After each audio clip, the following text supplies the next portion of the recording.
Good day and welcome to NAC TV Coffee Chat. I'm Ken Waddell, sitting in today for a few more experienced interviewers than myself. And today we have a election candidates version of Coffee Chat. My guest today is Jim Oliver, who is running for the People's Party of Canada. So welcome, Jim. Glad to have you with us today. Thanks, Ken. And we're going to dive right in. I think that some people know you. We know each other a little bit, but lots of people viewing may not know you. So how about the personal background first that you'd like to share with the public and have people know about you? Okay. So I'm from the riding here, from Riding Mountain. I live near the village of Riding Mountain, which gets confusing because the municipal or the federal riding itself is massive, but I happen to live near the village of Riding Mountain off number 5. I moved out here 4 years ago with my family, just trying to escape the hustle and bustle of the city. We came out here in early 21. We had a couple of acres north of Winnipeg, and my wife and I had always talked about getting a larger piece of property and more animals, and we were just encouraged to do so just by friends in the neighborhood and circumstances. In the world, COVID and everything was going on at the moment. We decided that couldn't think of a better time to make the move. Good. Well, welcome to the area, even though I'm a little bit late extending the welcome. I'm glad you're there. I have a personal interest in the area too, because our son lives just down the road from you in Kelwood, and I've had a long association with Kelwood and with Riding Mountain. And it's interesting, the village of Riding Mountain, the constituency is named after the village, and it's one of the smaller places in the constituency, but it's a very, very apt name to give to the constituency. What are some of the areas you think that are important in your mind with this election coming up? So obviously, I think everybody would say it's a very important election, and a lot of other outside pressures, as we know, on Canada that maybe weren't always there in previous elections. But what's your thoughts on what's really burning in your heart about this election? Well, I agree. It's a very important time in Canadian history. And going forward, the results of this election are going to have a huge impact for years to come. Some of the key issues, and it's getting talked about more and more, is the issue of immigration, which Max, it's the leader of the People's Party of Canada, makes that his number one issue at the moment.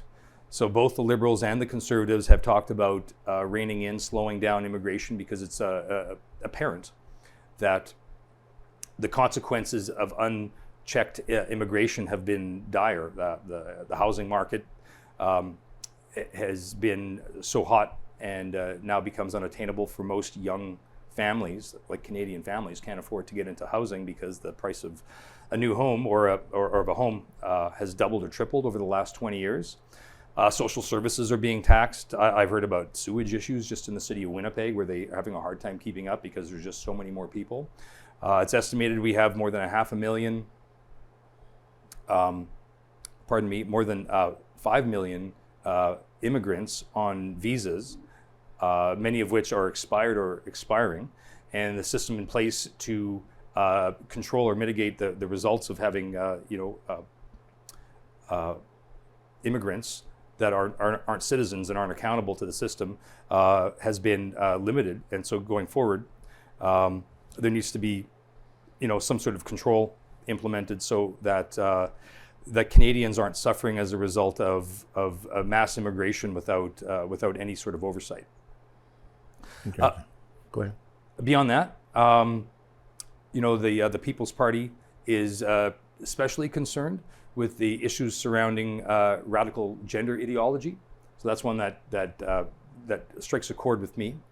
I don't feel that it's right that we are encouraging our young kids to think about these things and question these things in school. Our tax dollars are paying so that these kids can be educated or indoctrinated into these ideas. And a lot of people in this riding, in particular, are very traditional, very, very conservative, and I mean small c conservative. And that's one that I have an easy time talking about. Just about everyone that I've spoke to is in agreement.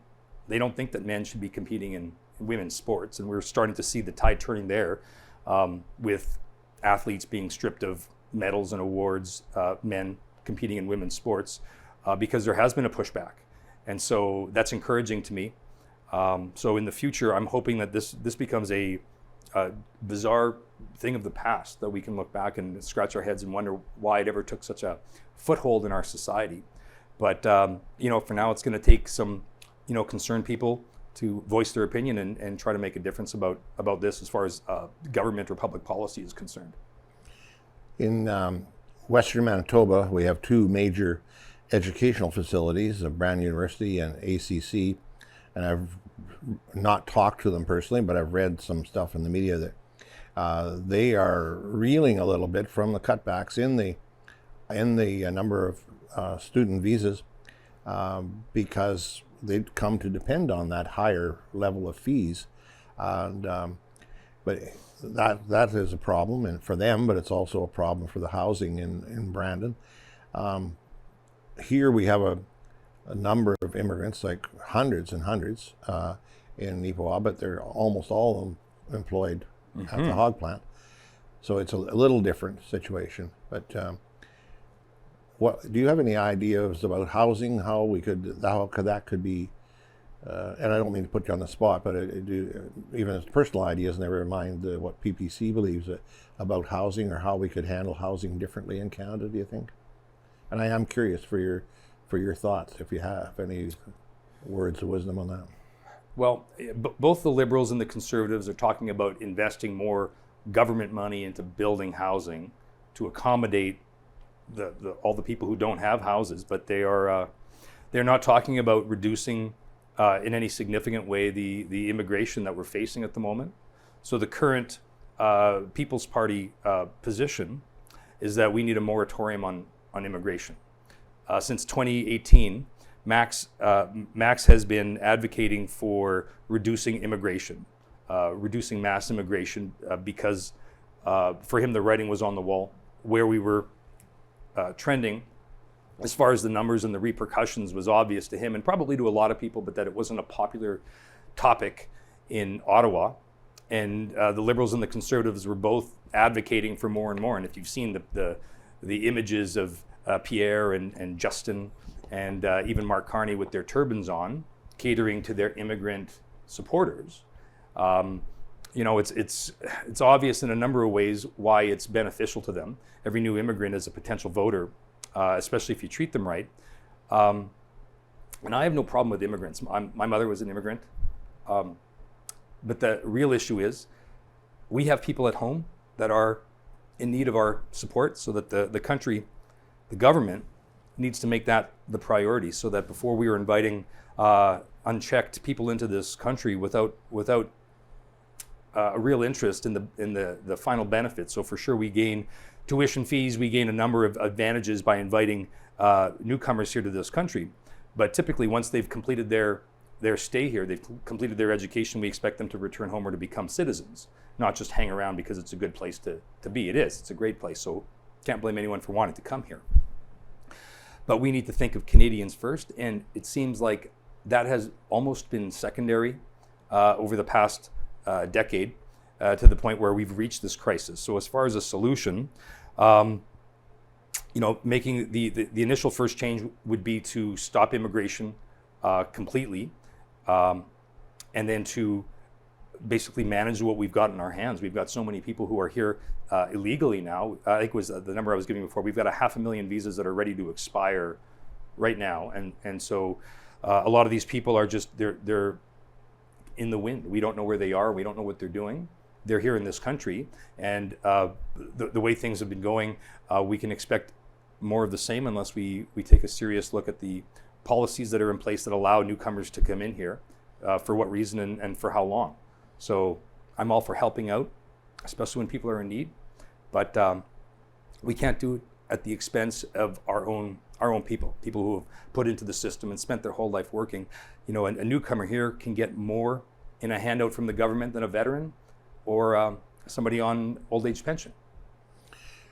So you mentioned pensions. I just got to back up in the train here a little bit. I didn't ask you, what is how do you make a living, or how have you made a living over the years, if you don't mind sharing that with us? Yeah, fair enough. Well, I guess for the longest time in my adult career, I worked in the automotive business, automotive parts. Okay. For 12 years, I ran my own parts business that I started back in 2004 with a partner, and that went great. But after 12 years, we decided to sell the business and explore other opportunities. So it was a good experience for me. I learned a lot as a business owner and a manager and a salesman. There's a lot involved in starting and operating a successful business. But we reached a point where we decided that we didn't want to attempt to grow it further. And we went out on a high note and sold it and did well. And for a few years, I was a professional tattoo artist in Winnipeg. Okay. And so that was just sort of tapping into my interest, my lifelong interest in art. And that was great. The COVID experience put a little bit of a damper on that because that was considered non-essential. So for the first year, about 6 months of it, I spent at home because I wasn't able to work. And that was part of why it was easy to move out here, because I was no longer tied to Winnipeg, which is where the source of my income was. So, and then other than that, right now I spend a majority of my time just working at home. Yeah. We have a small homestead. We have a quarter section near the park on the eastern edge of Riding Mountain Park, and it's beautiful. And we have a number of cattle and swine. We've got 24 piglets at home over the last couple of days, which is exciting for me anyway. Yeah. And a whole host of poultry of every kind, all kinds of chickens and turkeys, geese, some peacocks floating around. Do you have a problem with predators when you're that close to the park? Like wolves or bears or anything like that? In theory, we would if we didn't have 5 really large and dedicated livestock guardian dogs. Ah, yes. Mm-hmm. So you get used to the barking in the middle of the night. Yeah. But we haven't lost yet an animal in 4 years. Touch wood. It's been a good run. Oh, cool. Yeah. That's cool. You live in the riding, but if you were elected, you would obviously stay living in the riding because you're pretty happy where you are, I presume. To live, you're not going to move away or anything. Yes. No. My first priority right now is to my family and to my home. Any job that I would work would be a serious endeavor, and I would hardly classify it as second. But that, leaving my family wouldn't really even be a consideration. Obviously, I would be spending time away from home, which isn't something I'm used to. I did that for a while when we moved out here. I spent the first year traveling back and forth to Winnipeg for a couple of days a week just to do some work, just to do some tattoos. But over time, being away became more and more difficult, and we acquired more and more animals, so it was just tough to leave the farm because most of those responsibilities fall to me. In the case of being elected to an MP, my priority is still this riding. So to be away from this riding and to spend all of my time in Ottawa would separate me from what I find so important about being here in this place. And so I imagine myself as sort of a conduit for the needs and the feelings and the priorities of the local people. I spent a lot of time talking, even before this campaign, I spent a lot of time talking to neighbors and to people that I encounter. We go to farmers markets. We attend a variety of different social groups, different church groups with my wife and the family, and we've connected with hundreds of people. And I feel I have a very good feel for what people need and want and what they value, and I wouldn't want to lose that. So being here is important to me. Okay. You talked a fair bit about immigration, but other than the immigration policy, what are some of the major planks in the PPC that you feel are important to Canadians? Immigration, like I say, that's number one right now with Max especially. The gender issue, we don't have to go into that again. But the carbon tax was on everybody's minds there for a little while. We couldn't wait to get rid of it. Yeah. Mark Carney wasted no time in dramatic fashion to do away with it, at the same time as incurring an ungodly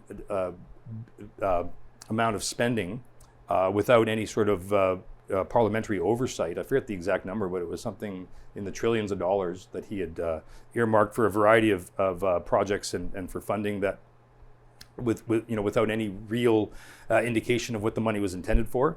All it was said was that it was urgent. Yeah. So, but I feel like the environmental issues that we talk about so greatly at the moment are some of the most important things. Mark Carney is he comes from the world of economics and finance, and he makes the environment and global warming, or whatever they're calling it these days, as his number one priority, about tracking carbon and carbon credits, and people strictly adhering to different plans that are supposed to be intended to save or preserve the planet. But in the end, all we're doing is paying more taxes and trading freedoms away for the hope of maintaining, some of what we already have. There are a lot of scientists who don't get a voice, just like the PPC doesn't have a strong voice in the media in Canada. It's because we're being ignored intentionally, because what we say is important. And it would be surprising to a lot of people to hear some of these ideas. Like talking about gender, it's not popular to say anything negative about gender, but we say it because we think it's important, but the media keeps it quiet. But there are lots of scientists who believe, who know that carbon is not a dangerous chemical released into the atmosphere that's destroying the planet. Carbon is good for plants. Yes. Carbon is the byproduct of human existence, or of all animal existence, and without it, we would have no life. We've often said that they didn't remember their grade 3 science book. The carbon cycle. The carbon goes into the plants, and then oxygen comes off the plants, and so those trees are made of carbon, and the crops as well. So if we go back into our recent history over the last several decades, the climate alarmists, it started way back in the 50s and 60s, but it picked up steam in the 1970s. And the fear-mongering about acid rain and the holes in the ozone layer, coming ice age, all of this was talked about with a sort of a finite deadline. We needed to take care of it in the next 10 years, or life on the planet couldn't go on the way that it has. And now they're talking about it's too hot, but none of it's come to pass. All of these models that have made dire predictions have all been proven false. Given enough time, none of it's come true. Right now, the sea levels are not rising. The sea levels are at the lowest point that they've been in recorded human history. But that sort of thing doesn't get discussed widely in any sort of mainstream fashion, and that those that do talk about it are called climate deniers.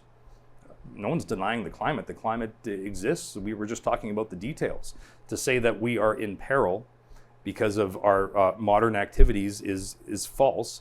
But to tax people in effort to make a positive change isn't proving to be our benefit.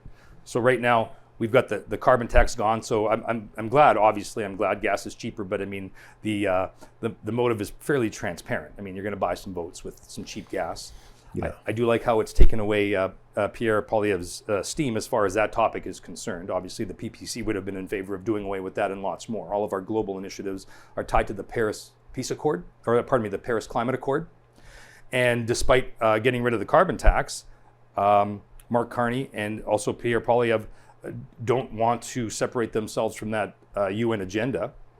And the Conservatives essentially acknowledge every single tenet of the climate goals set out by the UN, which justifies the way that we're being taxed to death. So if you can't take a sober second look and step back from the situation that we found ourselves in, we're going to be able to anticipate more of the same in the coming years. The reprieve at the pumps is short term. Pierre Poilievre has said many times that he would defund the CBC. I'm not opposed to that. I'm not sure I'm fully in favor of it, but I don't like the fact that $1.3 billion a year go to the CBC. What's the PPC policy on CBC? Do they have a set policy on what they would do with the CBC? I don't know that we have a specific policy regarding the CBC. I myself would be sad to lose the CBC because I've grown up with it, and there's lots of I think valuable programming that's come as a result. That isn't to say that it is not without its problems, and the dollar amounts that we're talking about are exorbitant. Other TV stations or media outlets are expected to make their own money. to make their own programming and to generate their own funds based on the merit that they bear. And if we have to fund something, it suggests that perhaps it isn't necessarily of the value that we attribute to it. Yeah. So the real problem that I have is that the CBC tends to lack the impartiality that should exist in a network that centers its programming around the news. Their mandate, I think, in the very beginning was to share information with Canadians.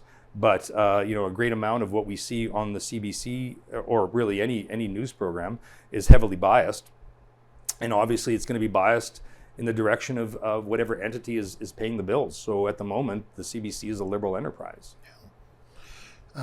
What about party leaders? We've got 4 or 5 leaders in the race here.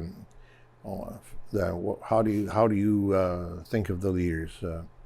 Polyev, Carney, Maxime, the Jagmeet Singh, the ones that, and then there's one in Quebec who doesn't really affect directly here, but as such. But how do you assess the leaders, and what your thoughts are on the leadership? Well, Max is great. So he's done and said a lot of things over the last 10 years that puts him apart from other politicians. So he left the Conservative Party, almost going out on top. He ran for the leadership there, and it was his ideas, his sound conservative ideas that forced him to leave. He had tremendous support from within the party, and when he lost the leadership race, well, he offered all of his ideas to the party, but they weren't interested, because despite those being popular conservative ideas and ones that did well within the party, they weren't popular ideas with the public, like immigration, for example. And he's never backed down. Yeah. When COVID was going on, he was the only leader that had a positive voice with regard to the trucker convoy. Those are just hardworking people who were standing up for their rights, that were literally being trampled by horses. Mark Carney was advising Justin Trudeau at that time, and he wrote an article that was published saying that the government needs to do everything they can to stop this insurrection, they called it, and that's just inflammatory rhetoric, part of the propaganda that the government tends to spew in order to sway public opinion. So Max is certainly a breed apart from the other politicians that he's up against. So Mark Carney, he's not a politician, and he's barely Canadian. So he's got a passport, but he's got 2 others. So I'm not sure how you want to label him. He doesn't really live here now. He does, but if he doesn't form the next government, he probably won't stay as the leader, and he probably won't stick around unless it suits him for some other personal reason. But he's not here for the long haul. He's here to do a job. He's selected because he's a smart and capable guy. But in the end, he doesn't have Canada's best interest at heart. Pierre's a career politician, so he's never held a real job for the most part, besides what he's doing now, which is certainly a real job. But once you're immersed in that, it's difficult to understand the way real average people think. So he's a little bit apart. So like Carney, he lives in a different world than what you and I experience every day, or the average person in riding mountain might experience. So he's certainly somebody that I would not look to for for guidance as far as the welfare of the Canadian public. And then Singh, I don't really have any comment. I mean, he's not really doing very well this time around. He certainly seems to have a lot less support going forward, and they didn't really do well in this riding last time. It was about a 3-way tie. I don't know if you've looked at the numbers, but Dan Mazur did extraordinarily well with almost 60% of the popular vote. But it was about a 3-way tie for the People's Party, the Liberals, and the NDP. So right now, the NDP are sort of going down in the polls. But he hasn't impressed me as a leader. So, okay. One of the questions we have on the list here is that about the relationship between federal and provincial governments, and especially it pertains to interprovincial trade and other related issues. I think that the public, and certainly I would be interested in your views on an interprovincial trade and the relationship between the federal and provincial government. We know, for example, in Manitoba, the level of transfer payments is pretty high. It's a pretty large proportion of the provincial budget. I should be able to rattle off exactly what it is, but it's significant. So I think it's about 4.5 billion. yeah, So it's a lot. A lot of money. Mm-hmm. So what is your thoughts on Canada, the provinces, and the federal relationship with the federal government? What? Yeah, well, the party's official position is to revisit transfer payments. So right now, some provinces definitely get the short end of the stick. Like all the western provinces, with Manitoba excluded, get nothing. And so provinces like Manitoba and Quebec benefit. Quebec especially benefits extraordinarily. So the feeling is that, well, first of all, the federal government meddles in provincial matters far more than our mandate would suggest that we ought to. So by reducing the amount of transfer payments that go to the have-not provinces, it does return a bit of equity to the situation where provinces like Alberta, who are extraordinarily wealthy, they have no provincial sales tax as a result because they have enough money in their coffers that they don't need to tax their citizens further, but that they are still, paying the way for provinces that could be doing better. As long as it's just like being on welfare, as long as you're taking care of the needs of an individual or a province, there is no impetus to better yourself. And so Manitoba is full of industrious, hardworking people and all sorts of resources. And for some reason, we operate at a deficit, which doesn't make any sense. There's all kinds of opportunity here, and it's just a matter of some creative thinking and some ingenuity, and we could turn the books around and get back into the black with just the right kind of leadership. Pipelines are a big issue. There's to get a pipeline from Western Canada to the Eastern Seaboard has been stomped on by the Quebec government and by the Bloc Québécois over the years. And then there doesn't seem to be the initiative to get a liquid natural gas pipeline out to I believe it would be to Prince Rupert. What's your thoughts or the party's thoughts on pipelines? So this is one spot where the PPC aligns with what the Conservatives are talking about, that we need to be making the best use of our natural resources, and we put our country at a disadvantage by leaving the oil in the ground, as Mark Carney puts it. He wants to, for the sake of the environment, leave all this oil in the ground, although he's fine with exploiting oil fields in every other part of the world where his company benefits or he himself benefits personally, but where Canada's at stake, we're best to think of the environment before our economy or before our people. So certainly expanding the existing pipelines and developing new pipelines as a means of making use of what we've been given here in this country, which is lots and lots of natural resources, lots of oil, lots of natural gas, and it would be to the benefit of all Canadians. Wouldn't it be nice if there was no sales tax in every province because we developed our natural resources to the point where we're comfortably able to afford everything that we need, and we've got jobs for everybody, because that would offer employment on top of industrial and economic benefit to the major corporations that would be in charge of these operations. All of those operations need workers.